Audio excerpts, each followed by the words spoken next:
Hello, Noti by nature. Where are my Noti gang members? One note for you, Charles. When you go live, do you name the stream when it goes to put it out there? Like We there's do. some. Yep. What is the name of the stream today? So I update it as soon as we go live. So I'm What updating is it the right name now. of the stream on YouTube, Twitter, LinkedIn right now? What is the name of the stream? It will be Twist Live News Record. Is that a good description of what we're going to do today? No, Would so you, what we if do you is were- every you- day hold that we on, go hold live, on, we go hold and on. change the stream name to the topics that we're talking about. Why not do that when you launch the stream, is what I'm saying. So that when people see it, they know what's on today's show. Like people are going to get a notification that just says live stream. Wouldn't it be better to get a notification Jason talks about, or Netflix, walkout, Tether, Hindenburg? That's a movable feast. We often don't know what subjects we just went over it. Of course we do. Okay, 100% well we did we then, do. yeah. That's 100% wrong. We of course we do. You guys do a huddle every morning with the 3 or 4 topics. So why are you arguing with me over why we wouldn't put that in there? Oh yeah, you're right. We could do it. We've always done it. We've launched it first and then done it right after. Right. What I'm saying is that's a mistake. Do you realize why that's a mistake? Is what I'm asking you. It's a total mistake because people are getting the notification and it doesn't tell them why to watch the show. And going and changing it is just making an excuse for why you didn't do it right in the beginning. So when I bring up something, arguing against my point just to cover your ass is not what you should do. You should have an open mind that I understand media just a wee bit here. If I got the notification, just think of the user. The reason I'm bringing this up is the user, Charles, gets a notification. If it tells them the topics, wouldn't that be better, Charles? Yes, absolutely. 100%. So why do you think you reacted? I gave you this to defend yourself as opposed to being open-minded and saying, great idea. I was defending myself rather than saying it was a great idea. So this is an important for everybody. When the boss comes in and says, hey, I got an idea, don't fall into the trap of just defending yourself, of defending your previous behavior. Open mind and say, oh, wait a second. He might have noticed something to show better. And I'm noticing with you guys, you're kind of on your heels. You just come up with defenses for why you're doing things a certain way. I want you to have that open-mindedness of saying, hey, he's bringing something up. Let me understand why he's bringing it up, not give excuses. Does it make sense? Yes. Got it. Makes sense, Charles? I'm sorry, Nick, Rachel, Justin? Does. Yes. 3. Where's Justin? Looking for phone. Justin is not on the stream. He just published the Jeff Lawson episode, so he's getting all the tweets out. Got it. Perfect. Okay. So just this one thing, it's important. And also for people who are part of the Noti gang in work, the boss comes in, he's got a great idea. Like some of you might be the bosses at your companies. You come in with a great idea and then your team immediately starts defending themselves and they're not even listening to the idea or giving it any chance to percolate. It's part of being a boss is that people are nervous when you say something. They go into like the scared mode or defensive mode. So you have to tell everybody, listen, when I bring something up, don't be scared. Just listen to it and just take it in for a second and then respond. And it's totally a great response to say to your boss or whoever's in charge, or Nick, when you're a boss too. It's a great answer to say to your boss is like, that's a better idea. When the boss says, hey, that's your boss. Hey, that's a great idea. Like the boss is like, oh, thank you. And I wouldn't say that unless it was a great idea or a good idea or a better idea, or just say good punch up. But don't be defensive. You guys are too defensive sometimes when I'm telling you to do different things. Okay. A lesson for the Noti gang. Let's go through our Noti gang here. Bearberg, you got in first, but you didn't say Noti gang. So I'm now left with a situation, Bearberg, where do I give you credit for being first, but you didn't say Noti? I'm going to give you a Noti warning, Bearberg. You did say first. You got in there at 10:33, 34 seconds. I'm giving you credit for being Noti first. But please, you can say first, but you got to say Noti gang or Noti. Lita, number 2. Noor says, thanks for making LinkedIn, but no Noti gang. Okay. Harry gang, Noti gang, Noti gang. Laurent, no Noti. Say Noti. Patrick, I think you're Patrick. That would make you number 6. Got a notification through Discord before. Are we streaming to Discord? Are we streaming to Discord? No, I don't. No, we don't. So what happens is every time we go live on YouTube or we publish a new YouTube episode, Discord gets a notification. Got it. Discord has audio but not video? Not video. No, you can't stream live to Discord. So Charles, does Restream support Discord?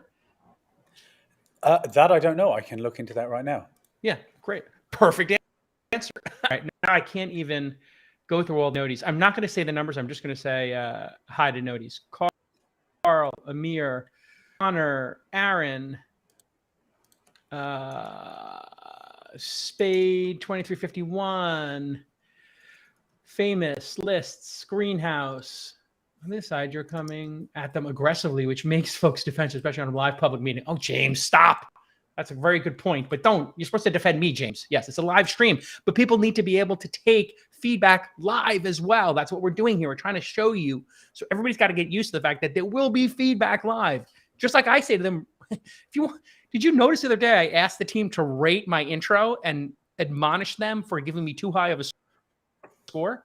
I'm looking for feedback. The team that I hired should be looking for feedback as well. It doesn't matter if it's a live stream. The whole point of the live stream is so you get to see how the show is made. I want feedback. I asked you to rate my performance when I read an ad. Anybody who wants to be good at what they do. Feedback. Here we go. Go ahead. Your internet is breaking up like crazy. Yeah. Thankfully, your audio has stayed consistent, but your video is getting pixelated. Actually, now it just stopped. I have 3 bars. You know what? Let me drop down. I think it might be the when we do the 30 frames per second, 1080. Let me go back down to high definition, and then I'm going to take myself off of. Oh no, I don't. Echo cancel. Okay, yeah, high resolution. Now you're fine. Now I'm fine. So it's got to be that 1080p. Is just it must be on their side because my speed. Let me do a speed test here. Can somebody just count the number of noties and tell me who was nodie 20? Make it easier for me. There's too many noties now. Wow, I'm getting 850, 900 down. I know that's not important, but that is like a record for me at my house. 917. My God, like I think, and I'm 37 up. So I only need like 5 up to do like HD. So I bet you this has to do with Restream. We should let Restream know. Do you have a contact at Restream, Charles? I do, yes. Okay, so I would just let her know that we've been experiencing, Jason has, really good internet, 38 megabits up, 20 to 40 megabits up, basically is what I see all the time. And just let her know, sometimes when he's on the HD, it breaks apart. I wonder if background is causing this, the fact that they have to stitch this all together. I'm just taking a guess. It's breaking up now. Here. It's breaking up now again. Yeah, let me turn on my video. Let's just see if I turn on my video, it seems pretty solid. And our internet here isn't that great. It's not that much. So weird.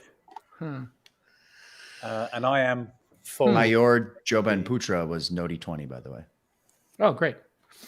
Nice. Joban Putra. And then we should always put up nodie 1 as well. Congratulations to nodie 1 on the screen. Okay. Congratulations, everybody in the nodie gang.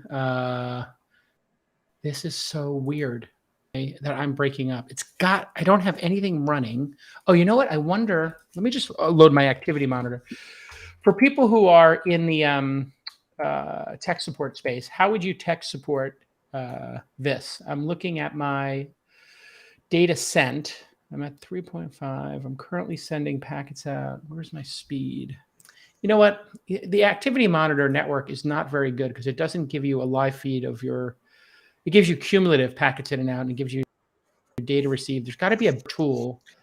Is there something like maybe iCloud or Dropbox? Well, that's what I was thinking. And I'm looking at my CPU, and let me go to network and look at what is doing the most sent. Google Chrome. The Tether people are DDoSing. Slack helper. Yeah, no, I don't have anything using a lot. It really is just my Google Chrome. And I don't have a lot of Google Chrome windows open. Superhuman, just in case. Let me just see if it would be cool if you could turn off iCurly. They don't have that ability to turn off. I'm not like doing any huge files at home. It's not like I have a video file system, but I'm still on 2. That is so weird. All right. It's been happening for the last couple of days too. Let me drop down to standard definition 480 and see what happens there. What's my upload speed? My upload speed was 8 megabits, and my download is 900. Not that that matters. It's not like it's much now, but it looks like 240p at the moment. Yeah, very strange. I wonder if Zoom. No, Zoom. Let me look at my CPU. Sometimes the CPU is so hard. Chrome helper, 96.4% of the CPU. Windows Server, VDC Assist, Google Chrome helper. Display link user. Threads. Kernel task. Maybe I am doing something in the background that is really bad. How would I know? What's Google Chrome helper? The renderer seems to be doing a lot. I wonder if it has to do with me changing the size. No, not 100%. Do you have your Notion running on Chrome or do you have it on the web app? I have it on Chrome. I always use Chrome. So that could be a Notion bit of activity because we're constantly, because of how many people are in the doc, of how much information is in the doc. But you realize like the Notion app is just a wrapped window of that. Of Chrome? Yeah.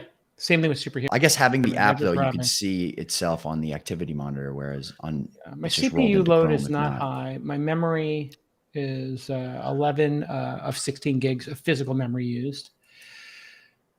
My disk is not even writing. So, and my network is, I'm wondering whether it's the screen, the display software. Yeah, it could be. The display software is causing, or I wonder if, let me quit Zoom. I have Zoom in my thing up there. I just quit Zoom and I'm now at green. I wonder if that did it. I wonder if Zoom in the background was like, Zoom is just such fucking crazy spyware. I'm going to move my frames back up to 720 and now it looks fine. I wonder if it was Zoom. Does look good. Into Chrome and find Task Manager tools. Holy shit. When we're using Zoom, it looks great. So now it's... Wow, that's strange. I just turned off the Zoom in my taskbar. I wonder if Zoom is doing something in the background with your fucking cameras when you're not even having loaded. Goddamn spyware. It must be something to do with Zoom's like spyware nature. Let me turn Zoom back on. Zoom is spyware? The problem with Zoom... do have an interview coming up in 45 minutes. I will remind you. So we got to get moving. All right. Well, fuck it. We'll do it. It does look good now. Please don't turn Zoom back on because it's working. I just did. It looks good. All right. But I'm on high definition now and it's fine. Yeah. Zoom is extremely legitimate and China's watching. Yeah. No, I think Zoom is just the way Zoom works so good is that they kind of like, they almost like root your operating system. Like they really take a lot of permissions and get really to the system level from what I understand to get this kind of performance. But okay, it looks like I'm good. All right, let's get right into the news here. You're filming with a potato. Oh my God, JC, are you filming with a potato? I don't know what that means. It just means your camera's really poor. It's an internet meme. Oh, I see. Like if you were using a potato to film something. Okay, Boomer. Okay, Boomer. We'll have to... What does that mean that I'm saying Noti? Noti is notification gang. If you don't know about the notification gang, it basically means you got to turn on notifications. And then you will get a notification from YouTube or from Twitter, depending on what you turn on. And if you turn on your notifications on Chrome or your app, you'll get just a little alert on your phone or your desktop that says Jason's going live. So I go live randomly. If you want to come in here and talk to me and watch me tape the show or talk to the producers, you get to be part of the Noti gang. Noti gang, Noti gang, Noti gang. You say Noti, Noti, gang, gang, gang, or Noti, gang, gang, gang. What is it, Nick? What would the right phrasing be? yeah, that was good. That was good. Knicks Fan TV is in here. CP the franchise. It's a big day for our Knicks, isn't it? Knicks Fan TV. Oh, my Lord. I am so excited. And last night, some really great basketball. Looks like the Nets can't win without Kyrie. They lost to the Bucks. And the Warriors looked like championship caliber. This kid, Jordan Poole, is that his name? Like baller. I mean, if Klay Thompson comes back and they got Jordan Poole and Klay Thompson, they're going to roll the Western Conference. I mean, my God, like LeBron looked amazing, but like Steph Curry was off last night and they still walloped. Lakers. Jordan Poole is he went to Michigan and he hit like one of the biggest shots in the last 20 years in the tournament. I think he was in the Final Four. And he just never, he's a great shooter, but he never really popped until like last year. He was really good, and it looks like he's going to be awesome. Question is, how do you get into the Discord? Do we have thisweekinstartups.com/Discord as a page, Rachel? We do not. Okay, great. So let's make that.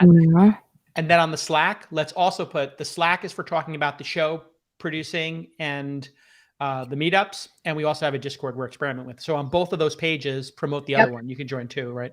But make one for Discord, right? Okay. Anytime we have something that people ask a question about, think about creating a page. And then if it's on Notion, you can just keep editing it and keeping it up to date. And then every month we should have what's called a barn raising, where we should look at all of our pages on the 15th of every month. Rachel, you can be in charge of this. And just on the 15th of the every month, or whatever the production meeting is, you can go make it the first Tuesday of every month. Whatever the production meeting is, the first Tuesday, that's a better way to do it because it's every Tuesday we're working as opposed to a date. Just put on the agenda. You can make it a reoccurring for every first Tuesday, infinitely, for the production team to just look at these 10 pages and make sure they're accurate. All right, I'll do that now. Yeah, just a really great, healthy thing to do. Okay, let's see. And people would love to have the Discord in the chat if there's a link or something. I don't know how to get to a Discord. It took me a while to find like the Knicks Fan TV Discord. I was like searching and searching and searching. There's just not like a directory that's really clean to get to these servers. It's really weird. So everybody should just have like a very standard, if you're looking for something, thisweekinstartups.com/whatever that is, advertising, ads, partners, all of those should go to one page with the advertisers and partners, right? So just think like a product manager who's trying to, make everything easy for people. Okay, let's go to the news first. So let me open up my news document. And I got so much to say. I don't know what we're going to do here. All right, show notes. News for this week. Let me see. So let me ask my audience here. Do you want me to start with Paul Tudor Jones on CNBC talking about Bitcoin and inflation? It's a really good story. Do you want me to talk about Hindenburg research? Oh, no, Hindenburg is part of, Hindenburg is a second story. Do you want me to talk about Hindenburg research putting up $1 million for Tether information, basically a bounty they put up? Pretty crazy. Or do you want me to talk about Facebook planning their rebrand to change their name? Or do you want me to talk about the walkout at Netflix and Ted Sarandos flipping his position? So I see Bitcoin inflation, Bitcoin inflation, Bitcoin inflation, Hindenburg. So I got 3 for Bitcoin, Hindenburg, Facebook. How do you not start with BTC, Facebook, anything interesting? Hindenburg is interesting. Facebook. Okay. It seems like you'll equally like all these stories, which is great. But Bitcoin seems to be the number one. So let's go with the order we have right now. Okay, here we go, everybody. And in... Jason, QuickTime, please. Literally type in QuickTime, and then I was going to absolutely torture you for not having QuickTime. You don't know how I was like scrambling to find the unmute button. I was literally like, oh, I'm going to get him again. Start with a rant. I don't need 2 chewing outs in the morning. And by the way, there was this very embarrassing Paul Tudor Jones video documentary. Do you know about that, Nick? Actually, and are you referring to the one from the late 80s? Yes, and everybody tried. He tried to get it taken down and all that stuff. Nobody knows about that, I think. So maybe you can just put a sentence in there about it and then find a clip from it at the end. It'd be kind of funny. Yeah. I in researching him this morning, I saw that there was a documentary made about him, and he was like flipping out to get it removed. But it was so long ago that I didn't know if it was like newsworthy. It's classic. It's basically like a classic that nobody knows about. It would be the equivalent of like, that Daniel goes to dentist kind of meme or something. So you can find a little clip of it. Yes, I'm at 57 seconds on my QuickTime. Did something just change? Because okay. Maybe it was QuickTime firing up. We lost you on the stream for a bit. It's dropping. I'm now at 3 bars, and I wonder if there's something to this Notion concept that Notion's being edited and Notion's a resource hog. I don't know. Oh no, Zoom reloaded. You mother melon farmer, Zoom. Zoom reloaded for some reason. I am going to delete preference. I can't believe it did that. Zoom put itself into general. Where's general? Maybe we get to Mac OS bar. I mean, I'm going to have to uninstall this bullshit. Oh my Lord. I can't believe Zoom reloaded itself and put itself in the tray.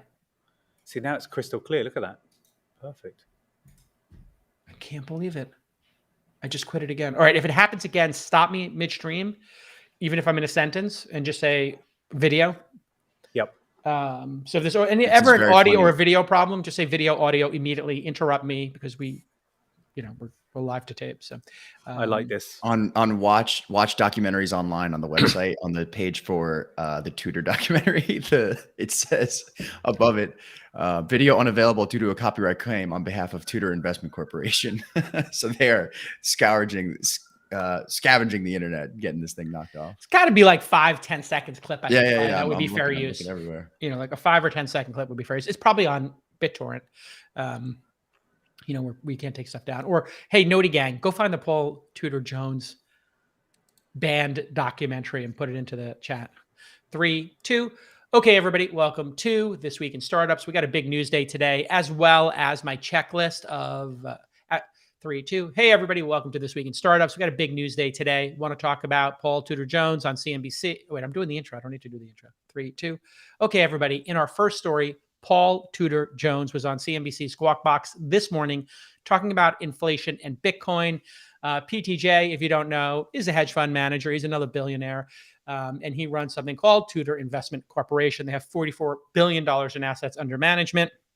That's the old AUM, if you ever hear that term, AUM, assets under management. It's not your money necessarily, but that's how much money that you are the steward of. So when you hear Chamath or Sachs or I have a certain number of assets under management, that's like how much money we've put to work. And generally speaking, people get a percentage of the gain on that money. So if he has $44 billion and it goes up, he probably gets 20% of the gain. Hedge funds get paid a little differently than venture funds. So he founded his fund back in 1980, and he's known for predicting the 1987 stock market crash and cashing in with a lot of short positions. His short positions back then resulted in $100 million in profit, according to a profile in Finance Monthly. So he's generally super credible and an interesting character. There was a crazy documentary made about him in the 80s that he and his company have spent a lot of time trying to take down. And that documentary was titled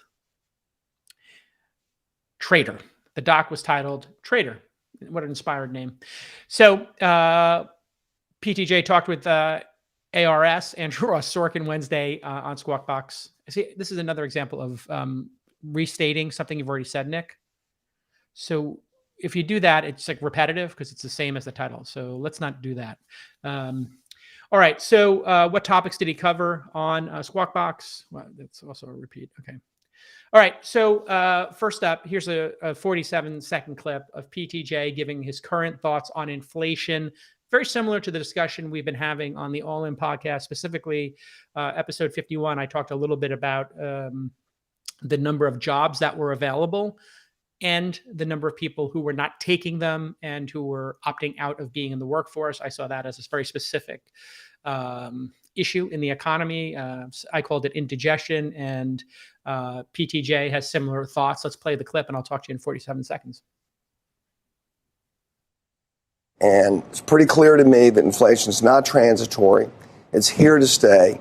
And it's probably the single biggest threat to certainly financial markets. And again, probably, I think, to society just in general. So this 5.4% CPI is a real eye-opener. It's the highest CPI we've had in 30 years. And, of course, it's going to go higher here in the next few months as energy feeds through it. So for an investor in particular, most of this audience, it's absolute death for a 60-40 portfolio, for a long stock, long bond portfolio. So the real question is, how do you defend yourself against it? How persistent will this be? And what does the outlook hold? All right. So if you don't know what the CPI is, that's the Consumer Price Index. It's a measure of the average change over time in the prices paid by urban consumers for a market basket of consumer goods and services. That's obviously been going up. Think food, energy, gas in your car, staples, that kind of stuff. And it rose 5.4% from September to September. That's obviously a big deal. And inflation, I was reading up on in the 70s, there was obviously massive inflation. And the inflation was like 7%, I think, on average. There were a couple of years when it was 12%. That obviously can cause problems for people in the working class who have to buy milk and gas, and puts a little pressure on them.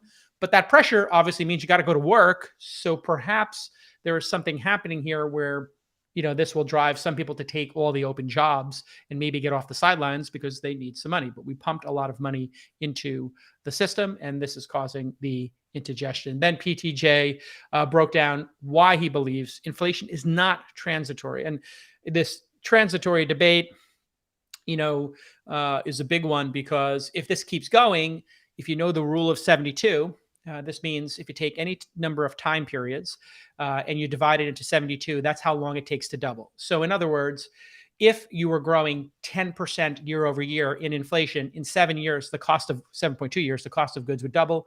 Conversely, if you were growing 36% a year in inflation, which would be kind of impossible, but if Bitcoin was going up 36% a year, it would double every 2 years, right? You're dividing 36 into 72. That's the number of time periods. You can do it for days, weeks, months, whatever, years. And so if it's not transitory, it's going to be compounding.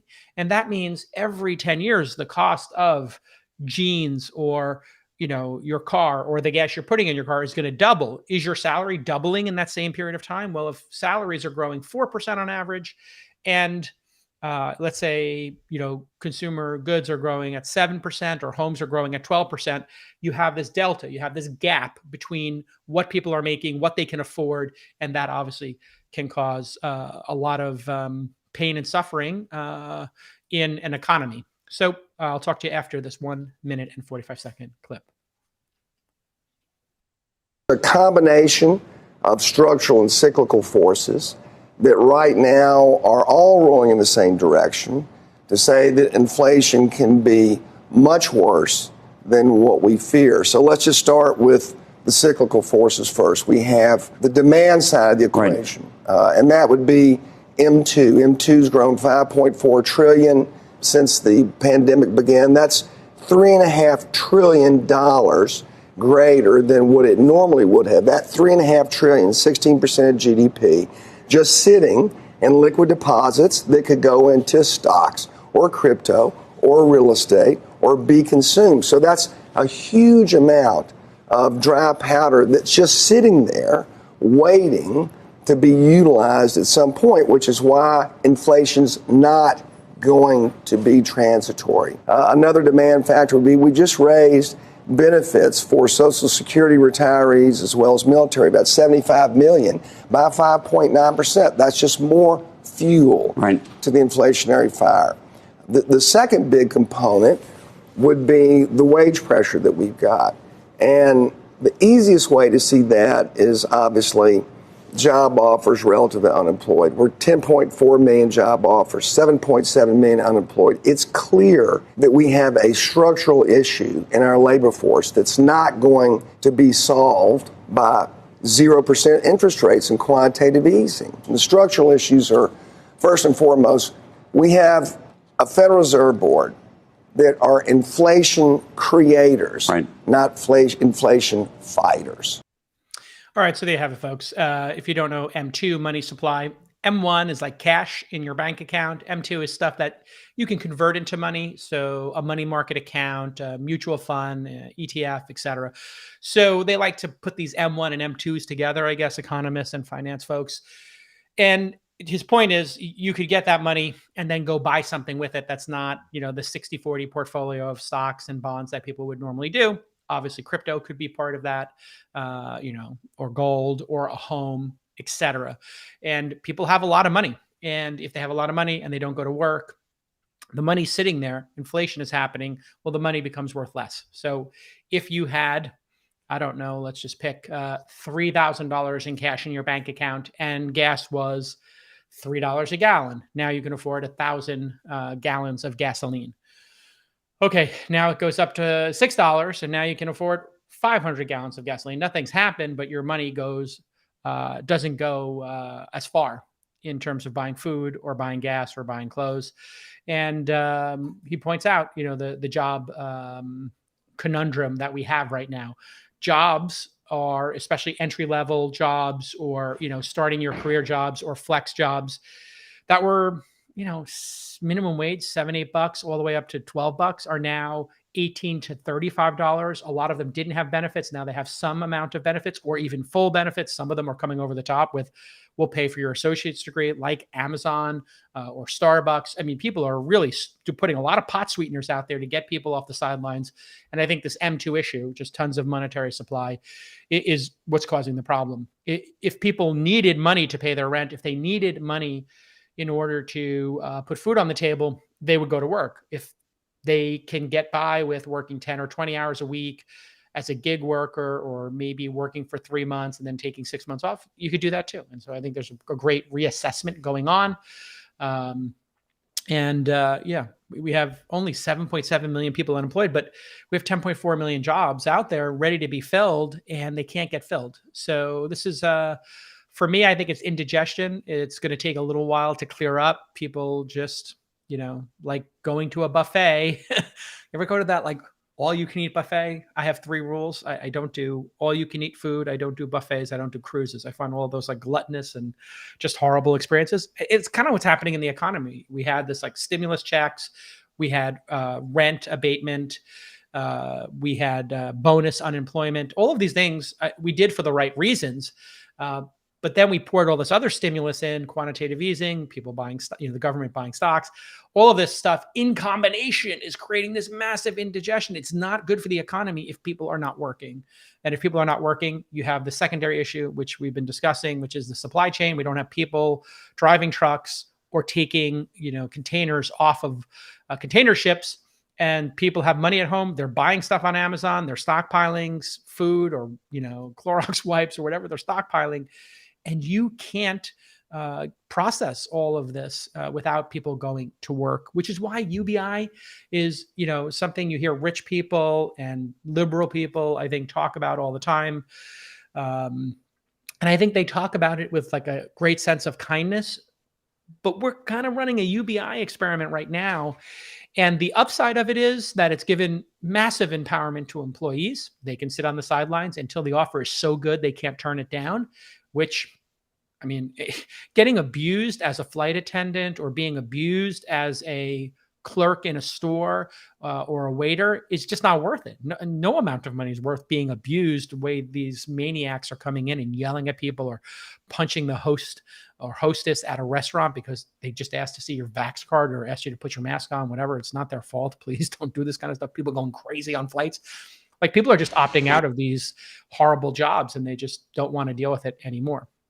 So, as I think PTJ has it super correct. I think it's in line with what me and my besties talked about on Friday. It's just clear we have a structural issue in our labor force. That's his quote, and it's absolutely true. I think that will work its way through the system as people go, you know what? I didn't want that job, but I'm kind of running out of money and I'm kind of bored. Yeah, maybe I want to go back to work, and $25 an hour, $35 an hour. Yeah, I'll do it for that. And hey, I got some bills to pay, and I'm not getting, a lot of people had their rent paid for. They had double unemployment. They had stimulus. You could survive for a certain period of time. And then also people get stir crazy. I mean, I really think that an idle mind is the devil's playground, is what my grandmother would always tell me. And I think, the hardworking Irish woman she was not wrong. I mean, my Irish ancestors may have worked too much, but they worked themselves really hard, but not working, conversely, not a good idea. So finally, he mentions the fact that the Federal Reserve Board, led by Jerome Powell, are basically inflation creators, not inflation fighters. So over 20% of US dollars in existence were printed in 2020. And we have over $3 trillion in stimulus. And then we want to do all this infrastructure bills and the reconciliation bills, all this spending and putting money into the system does have a ramification. The money printer going brr, as the crypto people love to remind us, is a real thing. Inflation is a real thing. So how would PTJ hedge against the market? Well, check out this 37-second clip, and I'll see you on the other side. One of the things you've talked about on our air, maybe right when the pandemic was hitting, was your interest in Bitcoin as a hedge. Bitcoin would be a great hedge. As an inflation hedge. Crypto will be a great inflation hedge. Is it still a hedge at these prices? I said then, I said now, I've got crypto in single digits in my portfolio. I have a small trading position in our fund. I do think we're moving into an increasingly digitized world. Clearly, there's a place for crypto, and clearly it's winning the race against gold at the moment, right? I would think that would also be a very good inflation hedge. It would be my preferred one over gold at the moment. All right. Similar, actually, to my position over the years, which is low single-digit ownership of Bitcoin, Ethereum, et cetera. It's just fine. It's a fine hedge against gold. For me, I like real estate because I can use it and enjoy it. So, but will real estate grow as much as Bitcoin has? It depends on when you bought Bitcoin. You know, we bought Bitcoin at $100 to $200. I give my wife a lot of credit for that. She was watching me talk about it. And she's like, I'm going to buy some Bitcoin. I was like, yeah, great. Awesome. And we've done phenomenal with that. And so we have nice exposure to it. But if you bought a home in the same period of time, not $200 to $66,000, but if you bought a home, you know, in the Bay Area, that were, you know, when Bitcoin was 30, 40,000 and it went to 66,000, it doubled. Actually, that's kind of what's happened with homes right now. So I like real estate. You can use it. I would rather own a second home or third home or whatever, an apartment, an Airbnb that you could actually make money from. But there was some big news here. And if you look at Bitcoin, you know, I've always said it's been highly manipulated. So if we can get the manipulation out of it, which would happen with a wider base of ownership, which seems to be happening, if it doesn't get taken down by hackers, and it hasn't, which is incredible. I mean, hackers will get your wallet at the end, but they haven't compromised the actual network. That's a huge win for Bitcoin.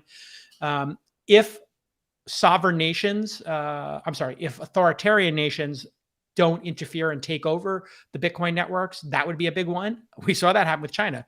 So if you just look at those, you know, three concerns I had, I think Bitcoin has smashed those. It hasn't been hacked.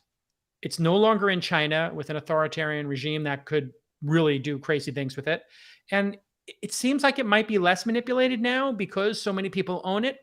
And then I think the fourth, risk factor that I always bring up is there a better store of value, a better, more programmable money that would just be better to own than Bitcoin? And then people would say, you know what, Bitcoin's not advancing, it's not changing as fast, there aren't as many developers coming up with new features or new applications, and Solana or Ethereum do have more momentum. And then people would say, well, I would want to be in the more appreciating cryptocurrency, whether it was Solana or Ethereum or any of the other ones that have been booming lately. I think that's actually the biggest risk factor now for Bitcoin in terms of supremacy. Does that mean Bitcoin's going to crash? No. It's still going to be volatile. There still could be a Bitcoin zero event, but I used to think it was 50-50 Bitcoin zero or Bitcoin, you know, crashing down to under $1,000, let's say, losing 90% of its value. I put that at 50-50 2 years ago. Now I'd put it at like 80-20. I don't think Bitcoin's going to crash down to and lose 95% of its value. I think most people who own Bitcoin who have been on this journey could see it losing 50% at any given point in time. So be careful out there. It is a hedge, but it's it's in the kind of middle ground between being super trusted and legitimate and regulated and not manipulated and not having these risk factors and being the Wild West. Every year that goes on, that more people own Bitcoin, that risk gets taken out. Every year that goes on, that a government doesn't overregulate it, tax it, or shut it down, it becomes more anti-fragile, I guess would be the way to say it. And so it does feel like with the ETF, ProShares Bitcoin Strategy ETF started trading with the ticker symbol BITO.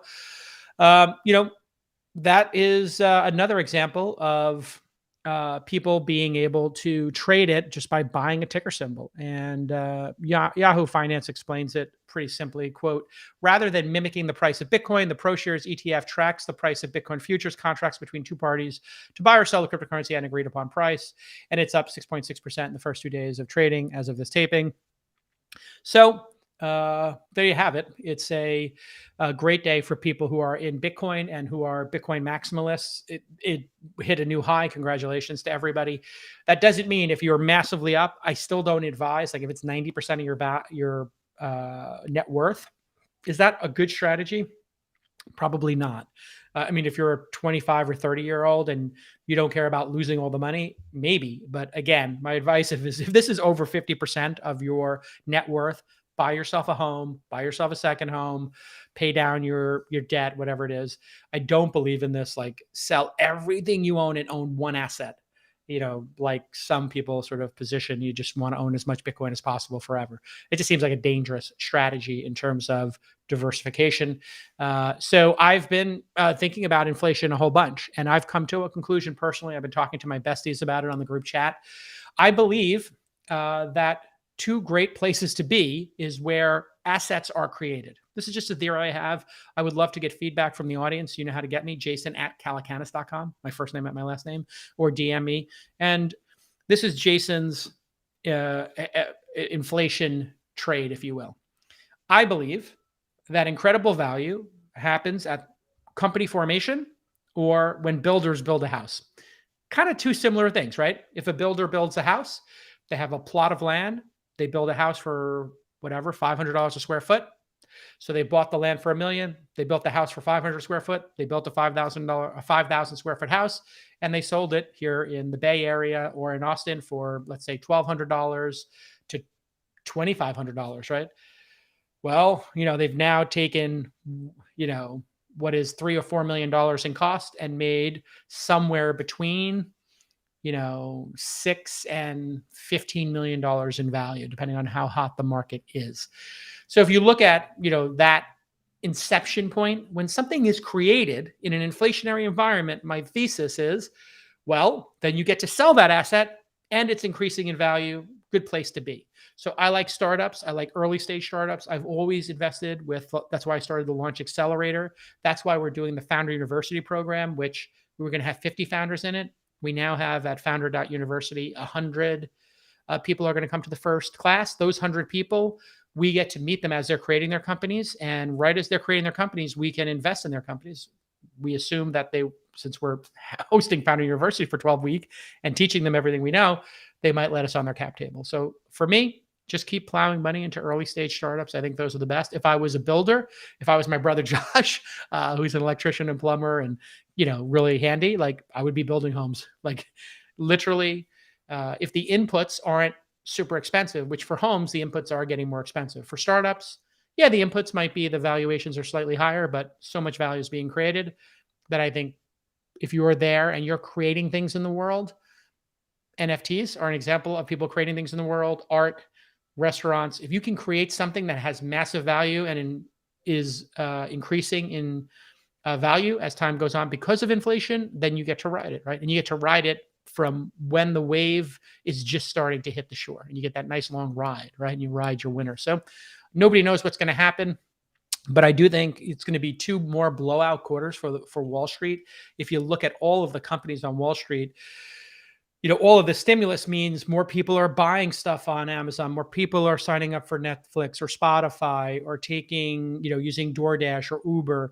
Just look at consumption patterns. People can't buy or spend money fast enough, and people are starting to go on those vacations again, and those vacations are costing more money. So I think, Q3, Q4, and Q1, and we're starting to see Q3 results. I think the third quarter results are going to be blowout. I think fourth quarter results are going to be insane. And then, into next year, let's cross that bridge when we get to it. We'll see in the first quarter and second quarter of next year what happens. But man, I'm really interested to see what happens. A lot of companies that weren't profitable are starting to tip into profitability. Video.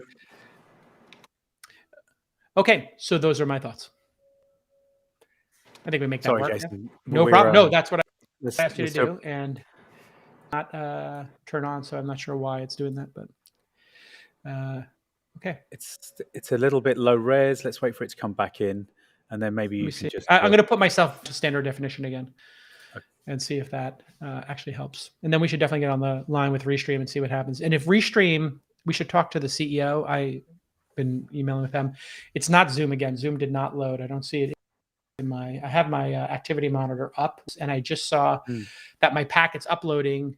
Oh, wow. When I drop myself down to this new HD, my packets out is much lower. Let me just raise myself back up for a second and just see if that follows the pattern. Hold on one second. It should be really bad now because I just went to 1080p. Yeah, it's potato. That's getting better. Okay. Yeah, it should be really bad right now because I am. I put it on the highest definition, and Yeah, it is. There we go. It's good.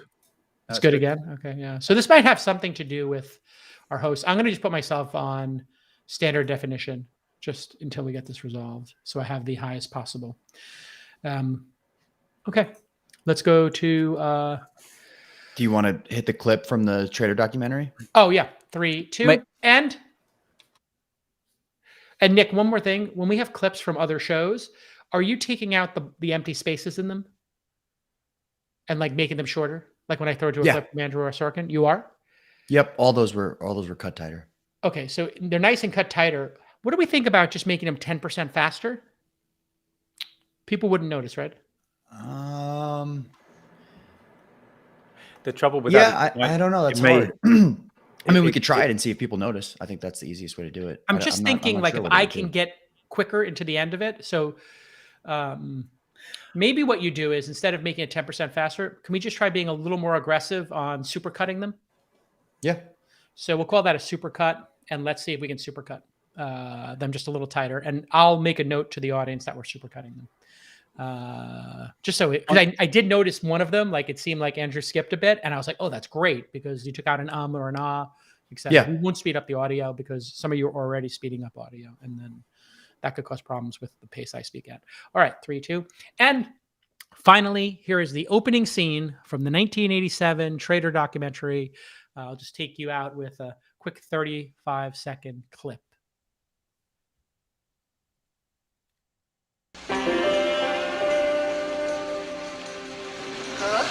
I'm about there, look. I wonder when we're gonna take off. 8 minutes to go, and I'm getting ready to give them a little drums along the Mohawk. Do a little tom-tomming on the market here on the end. Offer 3,070! Offer 3,070. Offer 3,070? Yeah. Up into the phone. Hey, listen, Benny, don't offer that. Sell 540 market. Sell 540. 540 market. Sell 540 market. Incredible. He's got high energy. I don't know what so those 1980s. throwing machines are, but it is so big 1980s. So 1980s. There's also another clip from it that I didn't put in there, but it's him. They followed him to Sweden, and he's skiing in Sweden, talking about the market in like the most 1980s bad guy villain ski outfit ever. It's incredible. Yeah. I love the 80s outfits. I mean, it's just James Bond from the 80s. Like, I don't know if you've ever seen what was the James Bond with Christopher Walken about Silicon Valley, and they were going to flood the Silicon Valley to basically corner the market on chips. And Christopher Walken's like, oh, flood the market, open the dams. They like literally, he was going to open the dam and flood the Silicon Valley, like as if like all the chips would be underwater. It was like amazing. And Christopher Walken. Simpler times. Oh my God. This is where somebody tells me the name. A View to a Kill. I mean, A View to a Kill was a great song too. Duran Duran. Yeah, I mean, that was big 80s. I mean, if you want to just go full 1985, I was 14 years old. I remember seeing this. And Duran Duran's A View to a Kill was amazing. And Roger Moore skiing is a big part of that. Is that it's the one with the Union flag? You can't just play a YouTube clip with Restream. You have to actually download it. No, I think we can. So we've been working on this. So let me. I think. So this would be a great like just concept with the Noti Gang here when we're doing live, and I just bring up A View to a Kill or I bring up Dread. Just play it picture in a picture. I'm still big, it's small, and then I can say, oh yeah, and there's the trailer. This is a great part. Boom, right? So you guys could be video DJing while I'm talking would be like the magic of this. Let me and then if you could, can you balance the audio? So if we played the Duran song with A View to a Kill, can I be talking over this or not? I can't tell if with videos that we play, it mutes your audio. But that's from the videos from our computer. I don't know if we can play video from YouTube like Charles is doing right now. If Charles turned the audio on for this, I don't know if it would mute us.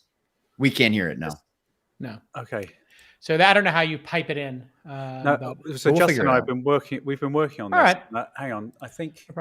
I think that's the Duran Duran video. Yeah. With a view to a kill. I'm sorry, but Duran Duran were before their time, man. They were so just great, amazing. so great.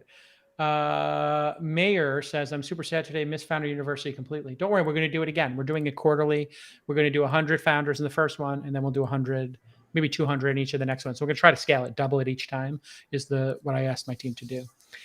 So yeah, well, I don't know. What's your favorite 1980s, like big 80s? Anybody got a big 80s film that they think is very rewatchable, like that is just holds up and you'd still want to watch it today? Empire Strikes Back. What's that? What was yours? Empire Strikes Back.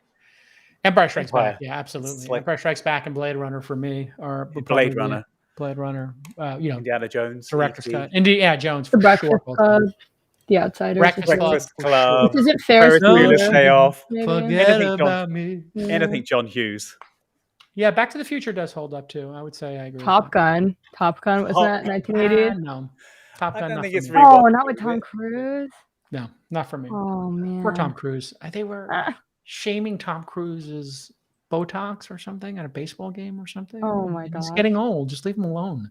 Yeah. If he wants to listen, what kind of world are we living in that I've lost 14 pounds and Tom Cruise has added 14 pounds? How do I look better than Tom Cruise right now? It's crazy. Okay, let's do the Hindenburg research. I don't know if that's true. I think a fat Tom Cruise still looks better. We got to go. We got to interview in 7 minutes with the 4-day work week CEO from Bolt. Oh, yeah. Okay, let me just do the Hindenburg one real quick. Tell Bolt to be 5 minutes behind. 3, 2. Okay, on Tuesday, Hindenburg Research announced they are launching a bounty program to get information on Tether, and they've offered up $1 million. Yes, on Tuesday, October 19th, the short-selling research firm tweeted the following. We have doubts about the legitimacy of Tether. So today, we announce the Hindenburg Tether Bounty Program, a reward of up to $1 million for details on Tether's backing. Hindenburg Research is offering the bounty because they want to, quote, help advance the public's knowledge of what it believes is a growing threat to investors by encouraging disclosures related to a crucial part of the crypto markets, which are nearing systemic size, according to the announcement on their website. Remember, Hindenburg is the short seller who broke the Nikola short report, and they were DMing us and talking to us when we had the Nikola founder on the program. They're similar to Scorpion Capital, who we just covered. And Tether initially claimed it was a stable coin, as you know, and that it was one-to-one backed by the US dollar. However, then Tether admitted that the coin was only backed by a small, tiny amount of cash and traditional currency, and a significant amount of the backing consisted of holdings of commercial paper, which are loans, and they wouldn't name the parties, and they might be in China or international, who knows, but Tether has a $70 billion market cap. That's kind of, I think, going sideways. It stopped growing, which is probably a good thing because $70 billion is a big hole if it were to collapse or, half of it were to go away. And they've never done an audit or provided basic transparency, despite the fact that they say that. In response to Hindenburg's announcement, Tether followed up with a meme and an official statement. And Hindenburg called them out. Hindenburg's tweet reads, in response to our calls for basic transparency, Tether issued a cartoon, called us cynical, and suggested that releasing more information on its backing may discredit itself. So this is one of the rules I have about fraud. Anytime people who are involved in a fraud, and we don't know if Tether's a fraud yet, but my God, the different sanctions and fines are starting to mount, and the buzz is obviously troubling. And them responding in this way is a red flag. When Elizabeth Holmes and Theranos were accused of wrongdoing, what did they do? They attacked a journalist, John Carreyrou from the Wall Street Journal, who's award-winning and whose research and whose reporting is, by all accounts and by all of my observations, bulletproof and extraordinary. And so when you attack the messenger, in this case, Hindenburg, in previous cases, they attacked Bloomberg, I believe, Financial Times, myself, Bitfinex. I mean, they just attack anybody who puts up any kind of a question, a reasonable question to them. That is a sign that instead of just saying, hey, that's a reasonable question, here's the answer, they attack them. That's a sign that somebody has something to hide. It's just a classic sociopathic liar behavior. Now, we don't know if Tether's lying, but they have been accused of that based on their fines. Here's the quote. The stunt from Hindenburg Research is a pathetic bid for attention while others are making real change and building wealth and results. So again, just obscurifying and attacking the messenger. They are attempting to discredit not just Tether, but an entire movement. Thankfully, everyone sees through their opportunism as Bitcoin approaches another all-time high. And so basically what Tether is doing is trying to build a whole us versus them mentality. They're trying to build a group of people and trying to rally Bitcoin when it hits a high to defend Tether. And so we still have never heard from the CEO. Where is the CEO? We invited the CEO of Tether on the program. We invited the CEO of USDC, Jeremy Allaire, on the program. He was on the program, just yesterday? Did a great job. Explained everything. He said they're going to move to dollar for dollar. They're not going to try to make this big float on the dollars, and that they're going to be public soon. Like, they're super, super regulated and here in the United States. And obviously Tether is banned from operating in New York, and they just had another huge fine. The Tether investigation continues on This Week in Tether, which we've had a great time going down the rabbit hole with this company. Is it possible that they're just misunderstood by the Attorney General, Canada's regulation boards, and their recent $41 million fine, and Hindenburg Research, and the Financial Times, and Bloomberg? Yeah, sure. It's possible Tether is completely misunderstood and on the up and up. But my Lord, when I see this many red flags, I just think, where is the Department of Justice? Where is the SEC on this? I mean, they should be forced, these stable coins, to have an audit level that is higher than anything else out there. Why? These stable coins are replacing the US dollar.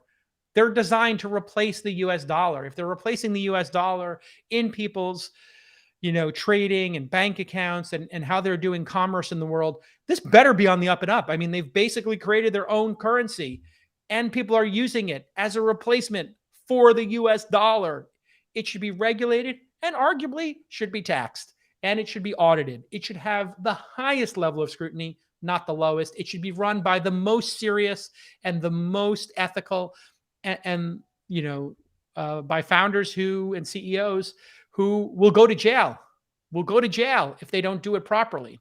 Jeremy Allaire kind of understood that. He's like, yeah, we're going to go to jail basically if we don't do this right.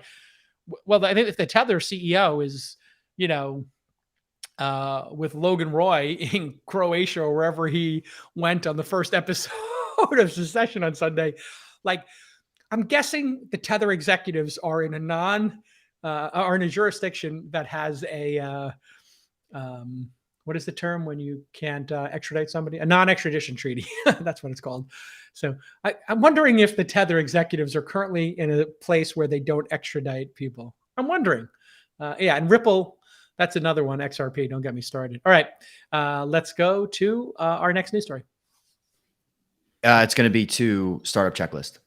Okay. Let's go to our startup checklist. Okay. I also wrote the intro for you up top if you want to do that real quick. Okie dokie. Could we just get a very quick out of the previous story because it broke up and we didn't really get a result? 3, 2. Okay. Great job by CNBC and Andrew Sorkin with the Paul Tudor Jones interview. Let's go to our next story. Good. Intros up top. 3, 2. Okay, we got a great show for you today. We have episode 3 of the startup checklist for you, where we're going to talk about your ideal customer profile. You can find the entire checklist at thisweekinstartups.com/checklist. And you should go through this checklist with your management team or your co-founder if you're thinking about starting a company, so that maybe 98 of 100, but the 2 you don't know, man, that could probably avoid a catastrophe at your company, or maybe give you a little bit of edge on the competition. But first, some news. Paul Tudor Jones was on CNBC Wednesday morning, warning about inflation, talking about hedging with Bitcoin and ETFs. And there's now an ETF for Bitcoin, so we're going to talk about all that. And then I cover Hindenburg Research, the short seller who tanked Nikola with their blockbuster report, has just done something unprecedented. They put $1 million bounty for information on Tether's holding, something we've been talking about in our Tether investigation here on This Week in Startups for months. Hindenburg Research does not have a position, short or long, in Tether or any stablecoins, they've said, but they put this out there because they want to know the answer and they think it's in the best interest of the crypto community. It's going to be a great show. Stick with us. I think that is it. Good job. All right. Can we have Ryan on live? and let the noties Oh, watch? I'd really rather not because we're getting potato cam right now. Yeah, I would like your Zoom like your it's- Zoom quality. Please, please. News. I'm literally dying at the potato camera thing. It's so funny. I've never heard the potato camera. Potato cam. Never heard that. All right. Okay. All right. So ending the All stream. right. this. Bye, Yeah. noties. See you next time. Oh, hey, do we stop the stream yet or no? No. Any noties like Magnolia Bakery? Any of my noties like Magnolia Bakery banana pudding? I bought my entire team banana pudding. Anybody on the live stream like banana pudding? Jason, I ate one of them From last night. Magnolia. You ate some last night. It's pretty great. I isn't it? ate a whole tub of it, and I felt sick. I felt sick. It was so a tub is. Yeah. Listen, it's very. That is not a single serving. And I sent you a family pack. How many did you get? How many tubs? I got 4, and I was like, oh, Yeah, I sent you 4 a of them. family pack because I know your kids and wife, everybody's going to want some of that. Somebody's literally eating it right now. All right, it's lit. Where's our pudding? The inside team's like, we didn't get pudding.